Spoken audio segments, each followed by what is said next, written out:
Hi, everybody. How are you on this beautiful spring day? It is a beautiful day here in St. Louis, Missouri, and this is episode number 217. I can barely believe it.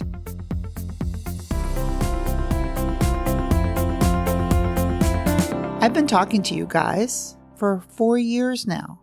Now, I know some of you that are on this maybe have been listening the whole time, and if you have, thank you. But if you're here and this is your first podcast and you're new, welcome. I have so many things that I like to share with you that it really doesn't matter where you come in on, because I always have beautiful tidbits to give you about your mind, your body, and being in menopause. And today is no different, because this is what I've been thinking about as we're in this pandemic, as we have more time on our hands, which means we have more time to think. What are you thinking? Are you noticing what's going on around up there? If you've been listening to my podcast for a while, are you becoming more aware of what you're thinking? Are you realizing that just because you think something doesn't mean you have to believe it? Now, most of you who are listening are either almost in menopause, or done with menopause. But I want to tell you something about this transition that I really want you to remember. I want to share with you my story because I think the farther away I am from when I began this journey, the more I realize how inspirational it is for other people to listen to.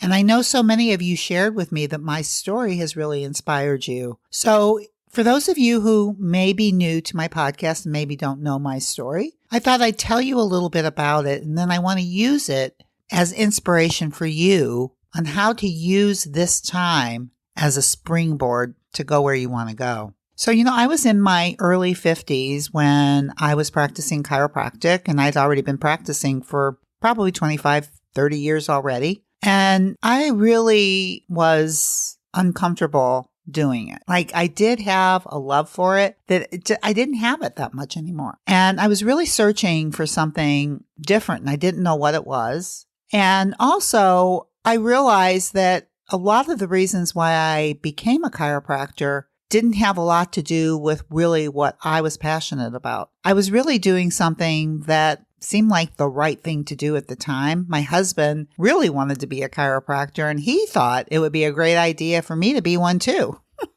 And for some reason, I was young.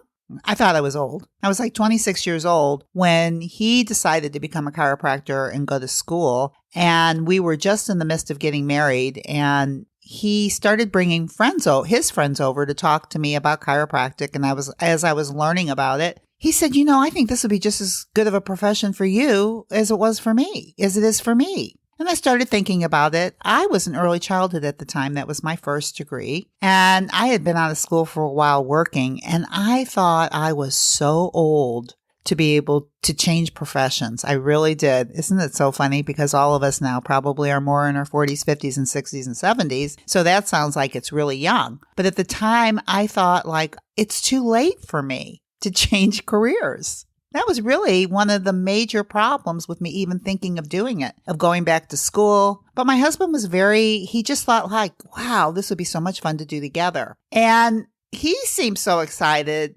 that I got excited. But I don't really know that it was really something that was passionate inside of me. I never really had done body work or thought much about it. But anyway, I decided to look into it. And before you know it, I'm in school. I'm in the midst of going to school with my husband, and 4 or 5 years later, we're out with a chiropractic degree, and boom, boom, boom. In my 50s, 25, 30 years later, realizing, I don't know about this. I don't know if I ever really knew about it, but that's the interesting thing about these 50s, this time period, is that I started questioning, is this really what I want to be doing? And as I was questioning that, and I was looking for other things, and as my body was beginning to change, and as I was noticing how hard it was to lose weight, as I was going back to Weight Watchers, I was a lifetime member at Weight Watchers, so my thing was gain my 20 or 30 pounds, take my 20 or 30 pounds off, and that's how I was a lifetime Weight Watcher member. So I'd go back and forth between that,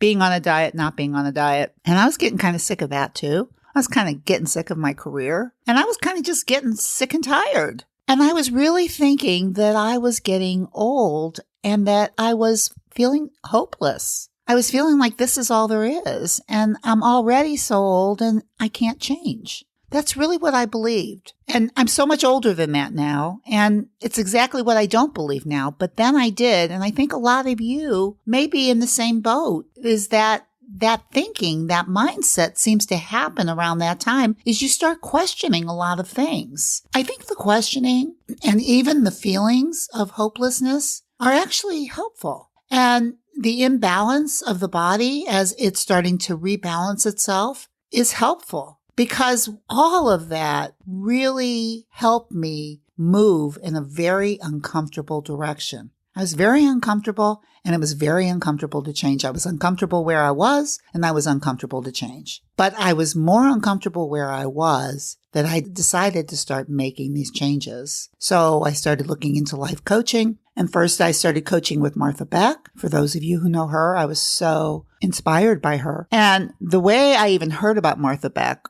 it was all sort of a spiritual thing too. I feel like I was being led universally. I think inside my own body, I was uncomfortable in my own mind. I had so much chatter, I couldn't figure it all out. But I think as I look back, just like I think your adolescence and early 20s is a mind of what am I going to do? What's going on here? That discomfort of deciding. I think it happens again in your 50s. I think menopause is like adolescence, only you're wiser and older. And I have to tell you that where I am now is because of what I went through then. That discomfort, really learning how to attach to my body, really learning about physical hunger and emotional hunger, and learning how to give myself what I needed, and learning how to sit with discomfort in order to get more comfortable. It's really such a journey, and I know so many of you, that's where you are. And I want you to see, 17 years later for me, that not only am I so much happier with where I am and so much older than what I was when I thought I was so old. And I don't feel like I'm too old now. I felt like I was too old 17 years ago. Now I feel like kind of like a young chicken.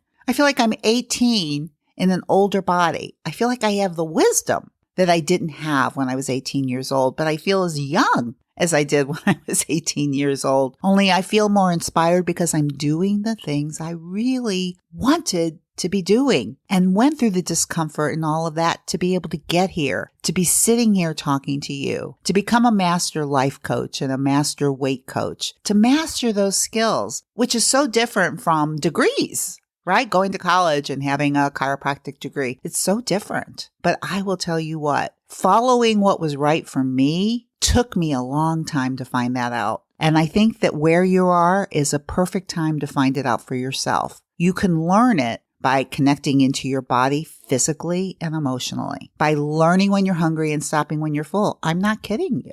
It really helps to know what's going on in your body. How tired are you? How hungry are you? How much pain are you in? What's going on with you? And when you're in menopause, it all becomes more accentuated. So it's a little bit more in your face, but it's also a great time to take care of it. This is your body. This is what's going to take you through the rest of your life. It's a good idea to take care of it. And then your mind and your mental chatter, learning how to manage your mind, your mental health. This is a really good time to learn how to do it because it can take you very, very far when you realize you are so much more than you ever believed you were. So I just want you to think about all the things that I'm talking about in this very short podcast. I know it's short, but I think my story can inspire you to whatever you're feeling right now, desperate, hopeless. I hear so much from that. Those feelings don't feel good, but they also can inspire you to do things to change those emotions. Because that's exactly what happened to me. I was so hopeless and so desperate,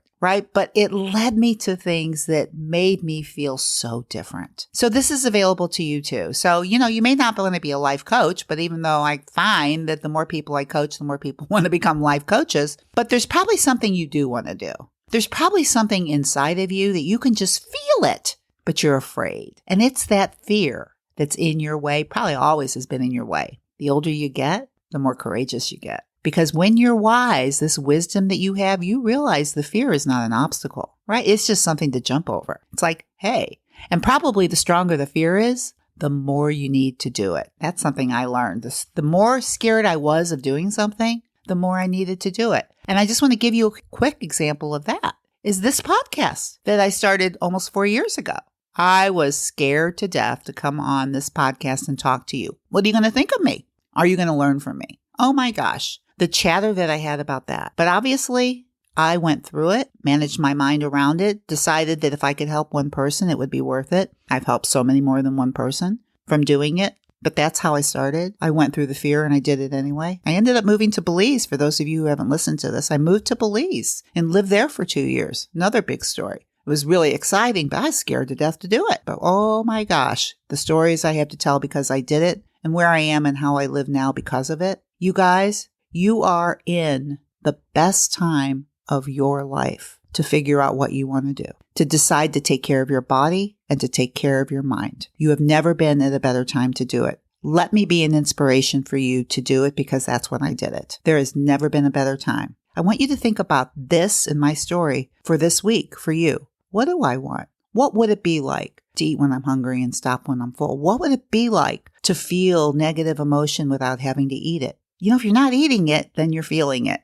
And the hopelessness and the desperateness that you feel can lead you. You've heard all my inspirational stories and interviews that I've done with my clients. Most of them started out hopeless and desperate. And you heard the end story of how happy and hopeful they were. It's because they went through it and they acted on it. They did something about it. Okay, so any of you who are out there that feel hopeless and desperate and think that I have a message and believe that maybe the message that I have, especially about menopause and weight loss, that I have the process on how to help you manage it. So all you have to do is go to drdebbutler.com/work with me, and you can sign up for a mini session and we can talk about it. We can talk about if the program that I offer to help you learn how to manage your weight and manage your mind is right for you now. So no matter what else you do this week, please, please, please be very, very kind to yourself. Think about what I talked about today and have a very, very beautiful week and be very, very kind to yourself. Bye-bye.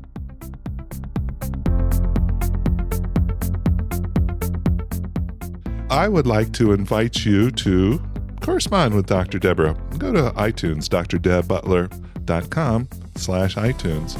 And you can review the show, and you can even give some helpful suggestions on what you would like to talk about in the future to accomplish your mindfulness and your journey into mindfulness. Thank you.